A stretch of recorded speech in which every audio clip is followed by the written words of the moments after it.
L'objectif principal de cet homme était de gagner son premier million d'euros. Pour ce faire, il est resté tard au travail et a même cessé d'assister aux réunions de famille. Il était loin de se douter que la réalisation de son rêve lui ferait perdre sa famille. « Je dois devenir millionnaire avant d'avoir 40 ans », se disait souvent Simon. Quelques jours après avoir obtenu son diplôme, il a décroché son premier emploi et a travaillé dur pour obtenir une augmentation de salaire. Au fil des années, il a changé d'emploi pour gagner plus d'argent, car il n'avait qu'un seul objectif, toucher son premier million d'euros le plus rapidement possible. Avant d'obtenir son diplôme, Simon s'était déjà marié avec la femme qu'il aimait le plus. Émilie, son épouse, l'a soutenu dans les moments difficiles et l'a encouragé chaque fois qu'il a réussi quelque chose. Peu après le mariage, le couple a eu son premier enfant. C'est à ce moment-là que Simon s'est rendu compte qu'il devait travailler plus dur pour offrir une vie meilleure à son enfant. Le couple a eu un autre enfant quelques années plus tard, ce qui a motivé Simon à travailler davantage. En conséquence, il arrivait que Simon ne rentre pas à la maison pour le dîner. Au lieu de cela, il restait au travail et dormait avant de reprendre son travail le lendemain. Tout en faisant de son mieux pour atteindre son objectif, Simon n'a jamais réalisé qu'il mettait en péril les besoins de sa famille. Pendant que Simon restait au travail, Émilie s'occupait de leurs enfants. Elle préparait les repas, emmenait ses enfants à l'école, allait les chercher et les aidait à faire leurs devoirs. Cette mère aimante était toujours présente pour ses enfants lorsqu'il avait besoin d'elle. Cependant, ses enfants lui posaient souvent une question à laquelle elle ne voulait jamais répondre. « Où est papa ?» demandait-il chaque fois qu'Émilie se présentait seule aux activités scolaires. Simon était toujours absent à ces occasions et s'éloignait de plus en plus de sa famille à cause de sa course au succès et à la richesse. « Je suis occupé par mon travail, chérie », disait-il à Émilie. Simon partait travailler même le week-end, alors que ses enfants s'attendaient à ce qu'il reste à la maison. « Je reviens dans quelques heures », leur disait-il avant de disparaître pour toute la journée. Un jour, alors qu'Émilie se rendait à une fête, ses amis lui ont posé des questions sur Simon. « Il ne t'accompagne jamais nulle part, Émilie. Est-ce que tout va bien entre vous ?» ?»« Oui, tout va bien », dit Émilie en faisant semblant de sourire. « Il est juste trop occupé par son travail. Simon, pourquoi ne peux-tu pas prendre quelques heures pour nous ?» demanda Émilie à son mari plus tard dans la soirée. « Tout le monde pense que nous ne sommes pas en bons termes. Oh, chérie, » répondit Simon. « Tu n'as pas à te soucier de ce que les autres déclarent. Ils arrêteront de jaser quand j'aurai gagné mon premier million. Ils diront que tu es la femme d'un millionnaire. Imagine un peu. » Le plus grand souhait de Simon était de voir 1 million d'euros sur son compte en banque, mais il ne se souciait pas des rêves de sa famille.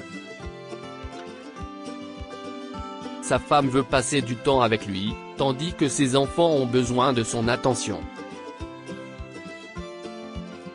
Dans l'espoir de passer du temps avec Simon, Émilie a organisé une fête pour leur 10e anniversaire de mariage.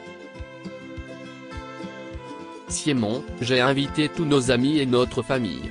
S'il te plaît, rentre à l'heure, » dit-elle à son mari. « Je serai là, chérie. Ne t'inquiète pas, » dit Simon en la serrant dans ses bras avant de partir au travail. Plus tard dans la soirée, les invités ont commencé à arriver chez eux et Émilie les a accueillis avec le sourire. « S'il vous plaît, asseyez-vous. Simon va rentrer d'une minute à l'autre, leur dit-elle. Elle était loin de se douter que son mari allait gâcher la fête. Simon, où es-tu ? Lui demanda Émilie au téléphone. Après quelques secondes de silence, Simon répondit, Émilie. Non, Simon, déclara Émilie. Pas aujourd'hui. S'il te plaît. Chérie, je ne peux pas venir, déclara Simon en s'excusant. Je n'ai pas encore fini de travailler. Je serai là dans 2 heures, je te le promets. Émilie a mis fin à l'appel sans dire un mot et a fait un sourire devant les invités. Je crois que Simon va être en retard.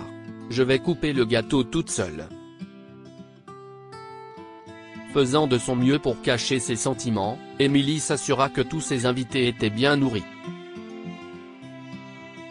Elle ne dit à personne à quel point elle était en colère contre son mari. Plus tard dans la soirée, Émilie s'emporte contre Simon lorsqu'il rentre à la maison.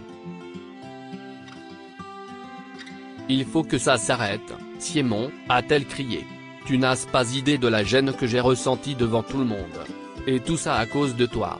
Simon calma sa femme et lui promit qu'il ne manquerait plus jamais aucun événement familial. Il lui dit qu'il n'a jamais fait exprès de manquer les réunions et que c'est à cause de sa passion pour son travail. Quelques mois plus tard, Émilie décida de fêter l'anniversaire de son fils. Une fois de plus, elle a demandé à Simon d'arriver à l'heure à la maison et s'est occupée seule de tous les préparatifs de l'anniversaire. Tous les invités sont arrivés, mais même cette fois, Simon n'était pas venu. J'en ai marre, pensa Émilie en pleurant dans la salle de bain avant d'annoncer aux invités que son mari ne serait pas là. Chaque fois que les gens invitaient Simon à leur fête, ils savaient qu'il ne viendrait pas. Bientôt, Émilie ne se sentit plus gênée par son absence et participa à des événements sans lui. Des années plus tard, Simon a enfin gagné son premier million. Il était aux anges lorsqu'il a reçu un paiement de son client qui affichait 7 chiffres sur le solde de son compte bancaire. L'a enfin eu, s'exclama-t-il. Ce jour-là a été le plus beau de sa vie jusqu'à ce qu'il rentre chez lui. Il voulait surprendre sa femme en lui annonçant la bonne nouvelle, mais il ne l'a pas fait par téléphone. Je vais lui acheter des fleurs et un gâteau, a-t-il déclaré avant de quitter son lieu de travail. Une fois arrivé chez lui, il s'est précipité dans sa chambre avec les fleurs et le gâteau, car il savait qu'Émilie s'y trouvait. Chérie, j'ai une bonne nouvelle. J'ai une bonne nouvelle, s'exclama-t-il. Lorsque Simon a réalisé ce que sa femme faisait dans la chambre, son sourire s'est soudain effacé. Et, où vas-tu ? A-t-il demandé. Émilie était en train de ranger ses vêtements lorsque Simon est entré dans la chambre. J'en ai fini avec toi, Simon, lui dit-elle. Nous partons. Quoi ? Pourquoi ? Lui demanda-t-il. Où vas-tu ? Tu sais pourquoi je t'ai demandé de rentrer plus tôt ? Demanda Émilie d'un ton sévère. Non, chérie. Qu'est-ce ce qui s'est passé ? Simon regarda sa femme en silence. Il a parcouru tout le hall pour voir si son père était assis quelque part, mais tu n'étais pas là. Tu avais sûrement quelque chose de plus important à faire, n'est-ce pas ? Écoute, chérie, dit Simon en tenant la main de sa femme. Cela ne se reproduira plus. S'il te plaît, dit-elle en haussant les épaules. Je ne vivrai plus avec toi. J'emmène mes enfants loin d'ici, pour que tu n'aies pas à t'inquiéter de rentrer à la maison tous les jours. Tu peux vivre ici avec ton million d'euros. Simon ne pouvait rien faire pour empêcher sa femme de partir. Il regardait, impuissant, sa femme et ses enfants quitter la maison. Qu'est-ce ce que j'ai fait ? Cria Simon en regardant le sol. Je n'arrive pas à croire qu'il m'ait quitté. Le lendemain, Émilie envoya les papiers du divorce à Simon. Au lieu de les signer, il a tenté de convaincre Émilie de revenir, mais il était trop tard. Il ne pouvait rien faire pour ramener sa famille. Que pouvons-nous apprendre de cette histoire ? Soyez toujours là pour votre famille. La relation de Simon avec sa famille s'est détériorée avec le temps, parce qu'il ne se souciait pas d'eux. Gagner de l'argent était la chose la plus importante dans sa vie, ce qui l'a amené à se sentir seul à l'avenir. Fixez vos priorités. Si Simon avait accordé un peu de temps à sa famille, sa femme et ses enfants ne l'auraient pas laissé seul. Il n'a donné la priorité qu'à son rêve de gagner de l'argent, ce qui a finalement conduit à son divorce. Partagez cette histoire avec vos amis et votre famille. Elle pourrait les inspirer et égayer leur journée.